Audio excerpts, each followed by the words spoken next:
Alors, je m'appelle Dielsa Kokolari, j'ai 27 ans. Je fais de la préparation mentale, athlétique, spécialisée dans le footballeur. Je fais de la préparation physique athlétique, du coaching de vie et là, je suis entraîneuse adjointe des M16 féminines pour les handisports.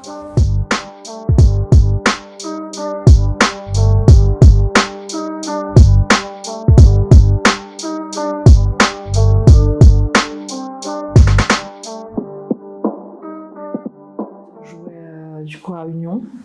Je faisais du basket, on en a fait pendant 3 ans. Et puis je fais de l'asthme.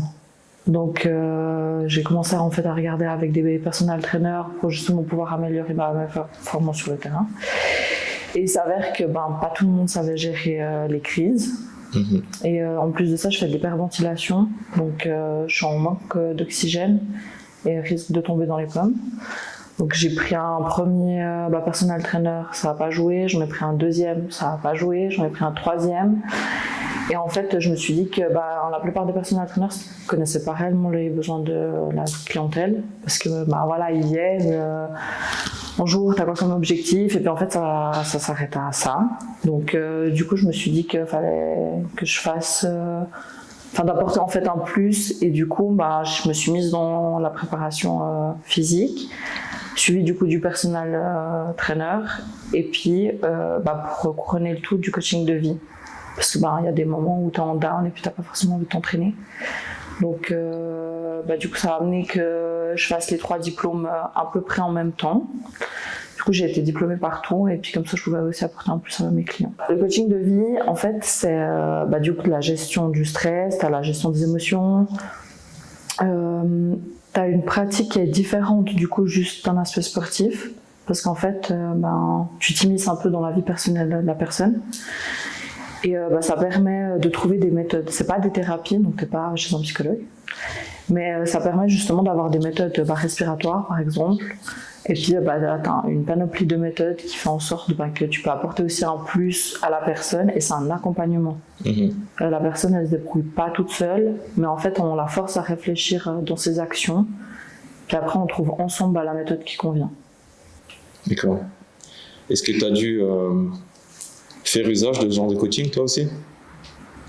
Dans mon passé? Dans ton parcours personnel? Pas forcément, non. Ok.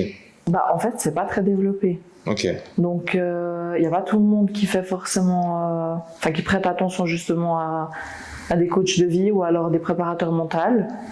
C'est pas un réflexe que tu as en tant que sportif directement. Donc au début tu sais pas trop sur quelle voie te diriger selon tes besoins. Mais du coup je me suis renseignée et puis c'est pour ça que je voulais avoir ce plus là dans mes performances en fait et puis rien que dans mon évolution personnelle et puis professionnelle par la suite. T'as toujours fait du sport? Oui. Tu faisais quoi comme sport avant le basket? Je faisais du tennis pendant 7 ans. Après j'ai fait du basket et puis suite à une blessure et puis il y avait plus de ligue en fait à Union. Du coup j'ai arrêté. Et puis je me suis mis directement dans la musculation. Tu nous as dit que ta famille t'a toujours soutenu. Oui. Comment est-ce qu'ils te soutenaient? Est-ce que tu arrives à nous raconter un épisode où, concrètement, on arrive à voir qu'ils t'ont soutenu? Je dirais, mon père, vu qu'il baigne dedans, le début, c'est toujours un peu compliqué parce que tu sais pas trop où t'orienter. Donc, j'ai eu de la chance d'avoir des joueurs hyper bienveillants dès le début aussi. Donc, du bouche à oreille. Et en fait, mon père, le fait qu'il ait aussi des joueurs, il a aussi commencé à me prendre avec lui et puis à me faire voir en fait ce qui se passe, comment ça se passe sur le terrain, puis par rapport aussi à la préparation physique, ce qu'un joueur a besoin en fait d'avoir sur le terrain et puis de regarder aussi les exercices, etc. jusqu'à qu'ils me disent à ce moment-là faut te former si tu veux aussi apporter un plus rien que pour les joueurs mais aussi si j'ai besoin de prendre d'autres sports comme le basket, etc. Pourquoi directement le foot et pas le basket? Parce que j'ai toujours baigné là-dedans. Tu t'es jamais dit je veux faire du foot? Oui. Okay. Mais j'ai ma mère qui voulait pas au début, parce que c'est un sport de garçon, donc c'était très Ouais, c'est très stéréotypé en fait finalement. Donc du coup, elle voulait pas au début et puis finalement le fait que mon père soit là-dedans, que mon petit frère soit là-dedans, ça m'a. C'est un sport qui est hyper intéressant. Puis quand tu vois aussi, mon petit frère il a joué aussi en élite. Au niveau de sa carrière, c'était un peu compliqué. Il a aussi signé son premier contrat pro. Puis en fait, quand tu vois ton petit frère mentalement, c'est normal, tu as des downs en tant que joueur. Tu as aussi envie d'apporter un plus à ce niveau-là. Est-ce que tu as eu des obstacles en fait déjà? Oui. Parce qu'en fait, en tant que femme, on se demande pourquoi en fait, les joueurs de foot ils se dirigent plutôt vers une femme qu'un homme. Donc au début, c'est très compliqué. C'est compliqué parce que malgré que j'ai eu la chance d'avoir des joueurs qui sont hyper bienveillants et du bouche à oreille finalement, qui prend aussi beaucoup le lead dans n'importe quel domaine. Tu dois justifier pourquoi tu as des joueurs, tu dois aussi te justifier pourquoi tu prends pas des filles, tu dois aussi te justifier pourquoi toi et pas finalement un homme auprès de leur entourage, typiquement s'ils ont des copines, ou alors même si eux ils doivent argumenter pour vendre finalement tes produits à d'autres joueurs, c'est compliqué au début. Et comment tu as fait pour ne pas baisser les bras face à ces obstacles? Qu'est-ce que tu t'es dit mentalement? Le mental, il joue beaucoup dessus. Parce que tu te dis, en fait, tu peux pas arrêter. C'est juste pas possible. Tu as fait des formations, tu as payé pour ces formations. Aujourd'hui, tu as envie de développer quelque chose. Il faut aller jusqu'au bout de ce que tu as envie de créer. Et qui est-ce qui te soutenait indépendamment de ta famille? Tu as des personnes qui te soutenaient dans ton... Ouais, mes joueurs, mes amis, beaucoup. J'ai un entourage qui est assez restreint aussi, donc j'ai de la chance de pouvoir évoluer aussi de la meilleure manière possible parce qu'ils sont toujours là aussi à me soutenir, mais aussi à me donner des tips pour pouvoir évoluer. Et j'ai un entourage qui est très cash. Donc ça te permet aussi d'évoluer de la meilleure manière possible et puis d'avoir des retours autant négatifs que positifs, mais moi c'est de manière très bienveillante et constructive. Qu'est-ce que le sport t'a appris sur toi-même? À dépasser mes limites et aussi à gérer mes émotions. Parce que je fais partie des personnes qui ont soif d'argent. Donc du coup, j'ai 3 métiers, je suis tout le temps avec des gens.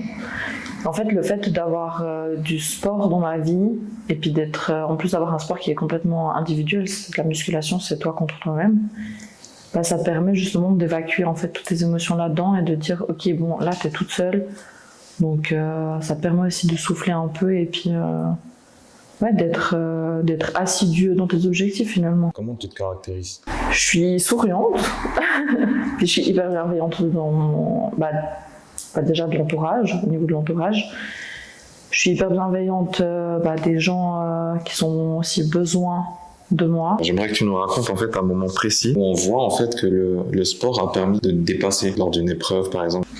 Il y a un moment donné où je suis aussi employée de commerce, donc c'est pas toujours évident de travailler à 100% et puis en fait d'avoir tes activités extra, disons.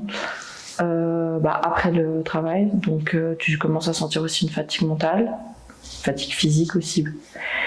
Donc tu es en down et du coup j'ai arrêté en fait le fitness pendant un bon moment, l'espace de je crois 2 mois. Et je me suis pas forcément rendu compte parce que tu es dans un métier où tu es toujours censé être active en fait et de transmettre ta bonne énergie aussi aux gens.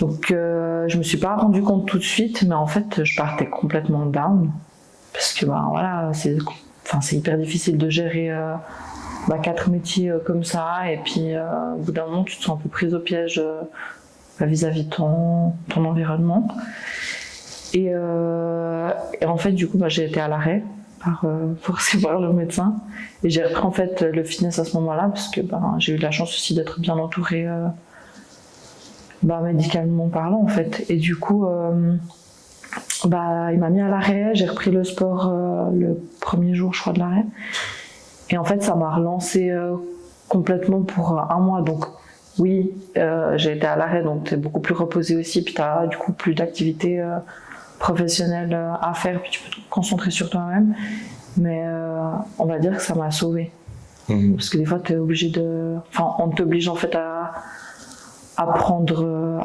soin de toi quand ton corps il est en train de te lâcher puis que tu te rends pas forcément compte. Du coup, tu peux confirmer en fait que le sport peut changer une vie. Oui, complètement. Est-ce que tu as déjà eu un ou plusieurs moments où tu voulais tout lâcher? Oui, au début. Au début seulement? Ouais, au début. Pourquoi? Parce qu'en fait, c'est compliqué en tant que femme. Il y a tellement de stéréotypes maintenant que tu dois toujours te forcer à te donner une certaine image qui convient aux gens. Donc, en plus, le fait d'être féminine, c'est toujours un peu compliqué. Enfin, voilà, des profils peut-être un peu plus masculins, enfin des femmes un peu plus masculines, ça poserait peut-être moins de problèmes. Alors que quand t'es plus féminine, c'est toujours un peu entre ok, j'ai envie de montrer ça parce que j'ai envie de motiver des femmes en fait à être finalement comme toi, ou alors à assumer aussi un train de vie beaucoup plus sportif et puis d'être bien dans leur corps. Et d'un autre côté, en fait, t'as des joueurs de foot, donc tu sais, tu peux pas t'exposer réellement en short, en brassière, etc. parce que c'est très sexualisé finalement. Donc du coup, c'était très compliqué au début. Donc là, vraiment, tu dis finalement, peut-être il n'y a pas de place pour moi dans le football, ou alors tu dis, est-ce que finalement je prendrais que des femmes, et puis tu te repentis en te disant que c'est pas ce que tu veux en fait. Donc voilà. Mais à ce moment-là, du coup, qu'est-ce qui t'a permis de garder le cap? Comment t'as fait? Mon entourage, puis même mes clients. Enfin, tu sais, le fait de pouvoir transmettre quelque chose. Eux, ils connaissent ton travail, ils connaissent la qualité de ton travail, donc du coup, ils te forcent en fait à pas lâcher. Et tu vois aussi les évolutions, tu vois les métamorphoses physiques qui commencent à prendre forme. Une cliente qui a été là pendant 1 mois, une cliente qui est là pendant 1 an, tu vois aussi une énorme différence physique grâce à ton travail, donc franchement, c'est hyper satisfaisant. Est-ce que dans ton coaching, dans tes préparations physiques, tu as déjà eu des épisodes où tu vois qu'il y a un client qui commençait à avoir des déviances? Tu vois ce que je veux dire? Justement, tu as dit que le fait d'être une femme coach, il y a beaucoup de stéréotypes, ça peut être hyper sexualisé. Est-ce que tu as déjà eu des épisodes où tu as vu que le joueur en voulait un peu plus que la relation professionnelle? Non. Non, jamais? Non. Tu arrives vraiment à poser le cadre? J'arrive à poser le cadre, oui. C'est quoi ton cadre? Déjà, pour moi, du moment où tu payes pour une séance, t'as payé. Donc t'es pas là pour en fait avoir des idées un peu malsaines, etc.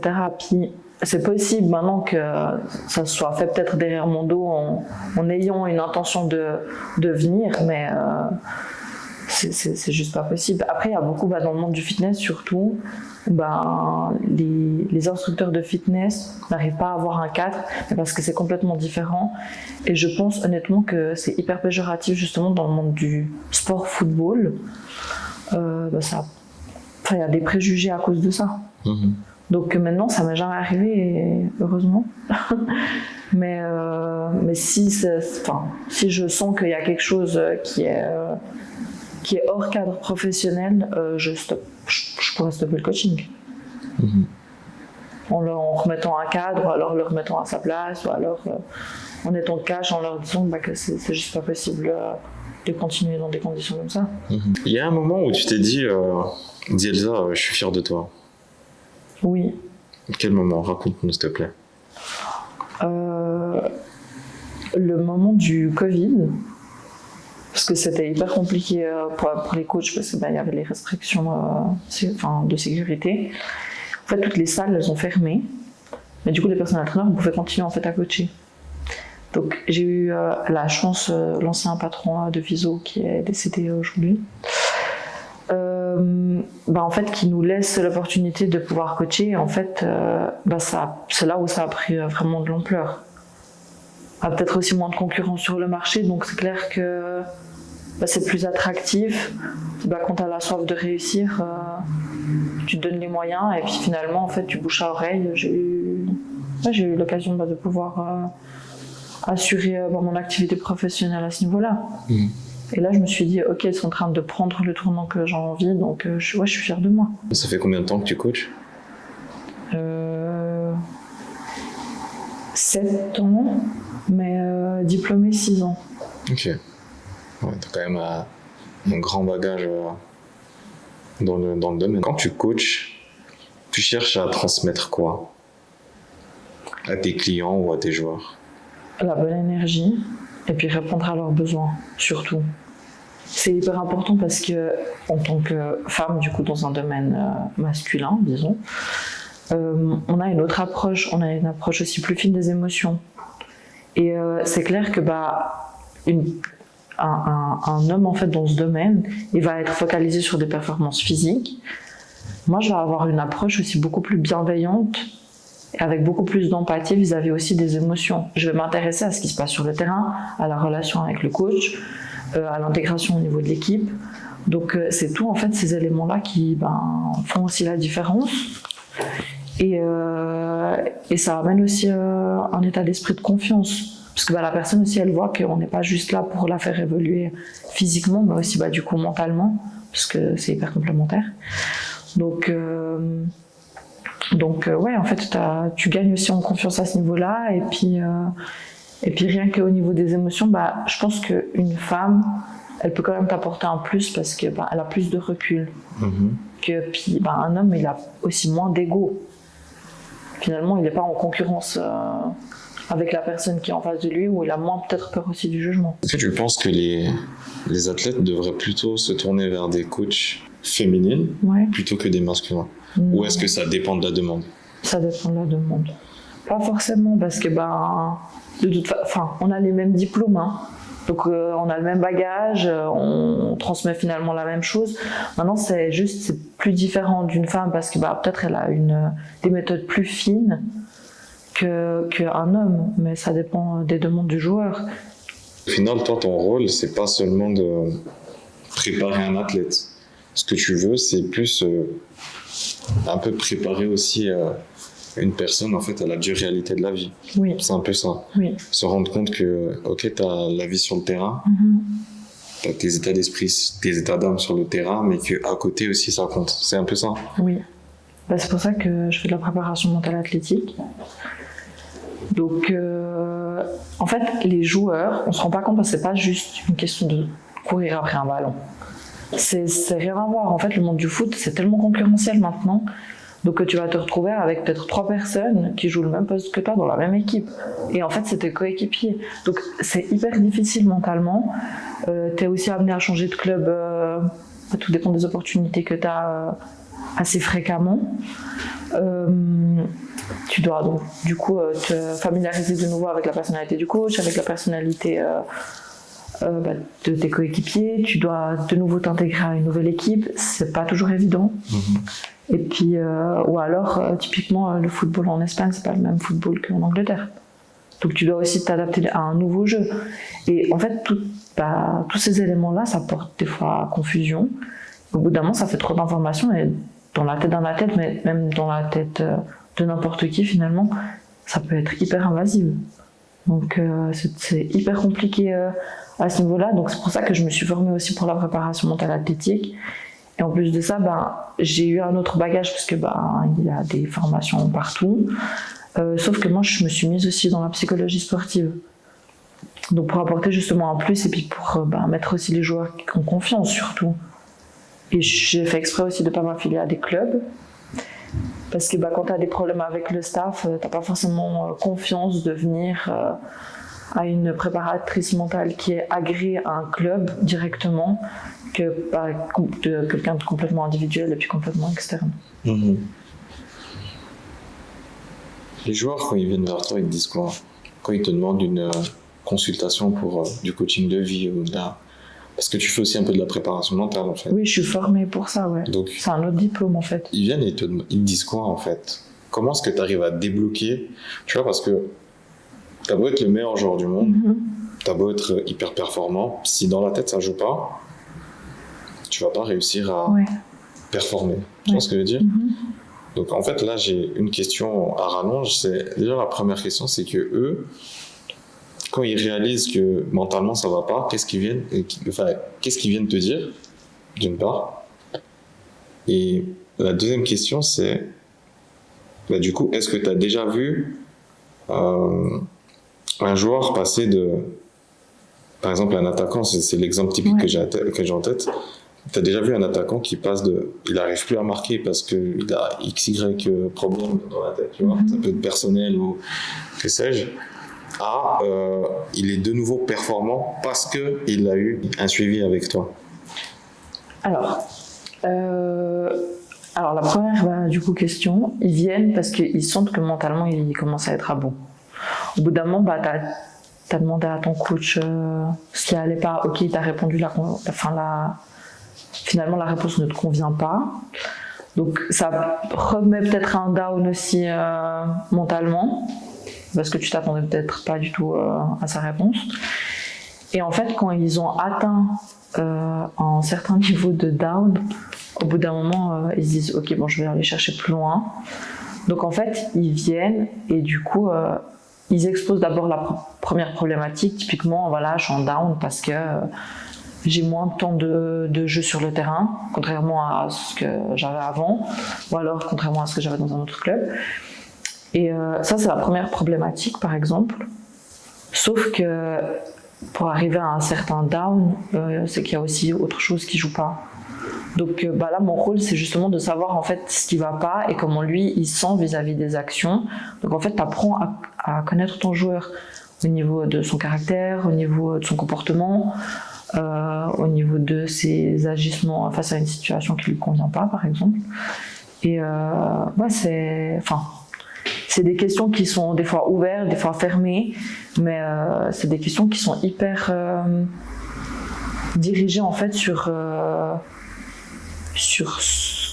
disons ce que tu as envie de savoir, mais pas manipulateur en fait, enfin vraiment de manière bienveillante. Parce que toi tu sais que il y a un truc qui joue pas, mais c'est toujours un peu compliqué parce que tu as la première séance, la personne ne te fait pas forcément confiance, donc c'est aussi à toi d'amener des questions pour que finalement il se livre à toi et puis qu'il y ait justement ce déblocage à ce niveau-là. C'est les joueurs, c'est eux-mêmes qui viennent te contacter ou bien c'est les agents? Ça dépend. Okay. J'ai déjà eu affaire à des agents parce que au bout d'un moment ils n'arrivent pas forcément aussi à suivre le lead, mais la plupart du temps c'est les joueurs. Ok. Et du coup, pour reprendre ma question à rallonge, t'as déjà vu un joueur du coup passer de j'arrive plus à marquer, j'arrive plus à performer à je vais voir Dielza, j'ai un suivi avec Dielza de X temps, à il est de nouveau performant. Oui. Mais ça prend pas, c'est pas la première séance. Hein. Ça prend combien de temps? Ça dépend des joueurs en vrai. Ça dépend parce que la première séance, elle est là pour connaître la personne. Donc après, il y a tout un suivi en fait qui se fait, il y a des PowerPoint qui se mettent en place, et puis en fait, la préparation mentale, c'est une remise en question personnelle. Ça veut dire que moi, je pose des questions, mais en fait, la personne, quand elle a fini la séance, le but c'est qu'à la maison, elle continue à réfléchir à ce qui s'est dit en fait pendant la séance, et à amener le truc de lui-même, en se disant, ok, en fait, il y a ça qui joue pas, alors qu'en fait, ma problématique de base, c'était une seule problématique, et en fait, je suis en train de me rendre compte qu'il y en a plusieurs qui sont en train de se développer, suite justement à la séance qu'on a eue.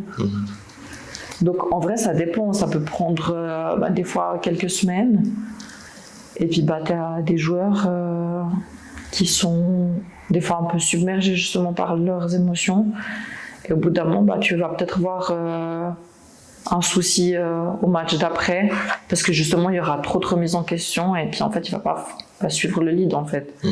Mais oui, il y a des joueurs qui marquent après que les séances elles soient terminées et puis qu'ils ont réussi à mettre de l'ordre dans leur tête.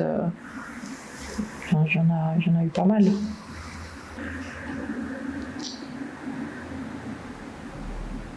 Tu sais, je me pose une question là et je me dis, comment, par le biais en fait du coaching de vie et coaching mental, comment est-ce que tu as réussi à venir t'imposer à trouver des clients? Je te demande pas forcément ta stratégie, tu vois, mais il faut savoir que c'est quand même, ça a été quand même quelque chose de tabou, tu vois ce que je veux dire? Oui. Autant parfois culturellement que autant dans le monde du sport, de se dire oh mentalement ça va pas, tu vois ce que je veux dire? J'arrive pas à jouer parce que mentalement ça va pas. Toi t'arrives, t'as pas forcément d'expérience, je parle de toi dans les débuts, t'es en plus de ça une femme, et le foot c'est un domaine assez machiste. Donc comment t'arrives à t'imposer en venant dire hey, t'as vu en fait moi je vais t'aider à faire en sorte que tu ailles mieux mentalement et tu vas de nouveau performer ou tu vas mieux performer. Ça a été quoi ta démarche en fait pour que les gens en fait ils aient confiance en toi à ce niveau-là? Parce que là on n'est plus dans de la préparation physique où ça se voit, tu vois ce que je veux dire, limite même c'est palpable, tu vois, parce que tu vois les différences avant après, mais là c'est quelque chose de très un peu, si je peux dire ça, subjectif, tu vois. Comment est-ce que tu as réussi à t'imposer et à faire en sorte que les gens te fassent confiance à ce niveau-là? Alors, après mon diplôme, j'ai pris un joueur qui aujourd'hui est hyper performant sur le terrain. Puis en fait, par rapport déjà à ce joueur-là, c'est beaucoup du bouche à oreille. Parce que les gens, ils commencent aussi à... Enfin, malgré que, comme tu dis, tu le vois pas physiquement, tu commences à voir ses performances sur le terrain. Et le mental, ça joue énormément dessus.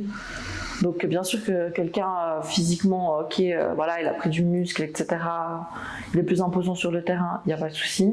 Mais quand il y a quelque chose qui ne joue pas, une action par exemple d'un adversaire où tu n'as pas forcément supporté l'action, tu vas le voir. Le joueur, il va taper dans le ballon, il va être énervé, il va souffler. Tu vas voir qu'il n'est pas réellement présent. Alors que quand tu as fini ta préparation mentale, tu vas voir un joueur qui sera beaucoup plus apaisé et qui sera beaucoup plus aussi confiant sur le terrain. Donc, du bouche à oreille, ses potes ou son entourage va commencer aussi à lui poser des questions. Tu réponds, je suis en préparation mentale avec une coach. Tu donnes le nom, etc. Puis en fait, c'est parti comme ça. J'ai vraiment eu la chance d'avoir un entourage qui est hyper bienveillant et qui a toujours soutenu les projets. Alors que c'est complètement individuel. Moi, je ne parle pas de mes joueurs. C'est-à-dire ceux qui sont en préparation mentale avec moi, c'est complètement confidentiel. Donc, je ne vais pas aller et puis dire, lui, je le prends en préparation mentale ou lui, je le prends en préparation mentale. Parce que, comme tu dis, c'est tabou. Donc, tu ne peux pas livrer, en fait, ce bagage que tu as à autrui. Mais par contre, quand tu as un entourage bienveillant, c'est eux qui le font d'eux-mêmes. Est-ce que tu fais aussi du coaching mental avec des féminines? Oui. Ouais. Et tu vois la différence entre les hommes et les femmes? C'est différent parce que là, vu que je prends, j'ai repris du coup le Lausanne Sport, les M16 en entraîneuse adjointe, j'ai mis ça en place, mais rien à voir avec le club, vraiment de manière complètement individuelle. Et du coup, les filles, elles ont entre 13, 14 et 15 ans. Donc du coup, c'est différent, mais elles ont d'autres problématiques parce que c'est un âge où tu es en pleine construction. Donc au niveau de leur préparation mentale, tu dois adapter quelque chose. Je dois adapter quelque chose en fait que j'avais pas forcément l'habitude. Donc qui est hyper intéressant parce que du coup tu as des plus jeunes et en fait tu vas avoir une évolution qui est hyper constructive. En plus de ça, je les ai sur le terrain, donc c'est encore différent parce que c'est moi qui les entraîne. Donc tu dois adapter. En fait, tu dois toujours être tu dois toujours être à l'affût en fait des demandes de tes clients. Du coup, jusqu'à présent, ce que tu nous as fait comprendre, c'est que être une femme dans le monde du sport, et particulièrement dans le monde du foot, vu qu'on a parlé pas mal de foot jusqu'à présent, c'est un combat. Oui. Quel est le conseil que tu donnerais aux jeunes en fait qui aimeraient faire comme toi? De jamais lâcher. Malgré les difficultés. Parce qu'au final, malgré que tu dois te faire une image auprès des gens, En fait, c'est une bataille toi contre toi-même selon tes objectifs. Quelles sont tes sources d'inspiration? Mes joueurs. Ouais, franchement, mes joueurs. Parce qu'ils sont tellement confrontés en fait à avoir des difficultés tout au long de leur carrière que eux, ils doivent pas lâcher. Mais du coup, ça me force aussi de pas les lâcher dans le processus et de pas me perdre en fait là-dedans. Ok. Si tu avais la possibilité de discuter avec la Dielsa de quand tu avais 19 ans, qu'est-ce que tu lui dirais avec le parcours que tu as accompli jusqu'à maintenant? Que c'est compliqué les débuts. Et puis qu'on sera aussi amené à rencontrer des difficultés tout au long de sa vie professionnelle. Mais qu'il faut garder la tête haute et il faut s'entourer des bonnes personnes. Où est-ce que tu aimerais que le sport t'amène d'ici 10 ans? J'aimerais bien avoir des formations aussi en plus pour justement me spécifier pour la préparation mentale, au-delà de la préparation physique. Et en fait de voir d'autres méthodes. Parce qu'en fait, la Suisse, c'est quand même hyper restreint. Malgré que voilà, on a l'occasion de faire plein de formations continues. Mais c'est hyper restreint au niveau de l'image athlétique. Donc si j'ai l'occasion de partir pour voir d'autres méthodes et puis ce qu'on peut transmettre au niveau du sport, c'est quelque chose que je ferais sans hésiter. Si on devait retenir une seule chose sur toi, ce serait quoi? Le fait d'être bienveillante. Et puis d'être à l'écoute aussi des deux mondes, mais aussi de l'être humain en général. Si tu devais compléter cette phrase, à force d'y croire, À force d'y croire, j'atteindrai mes objectifs.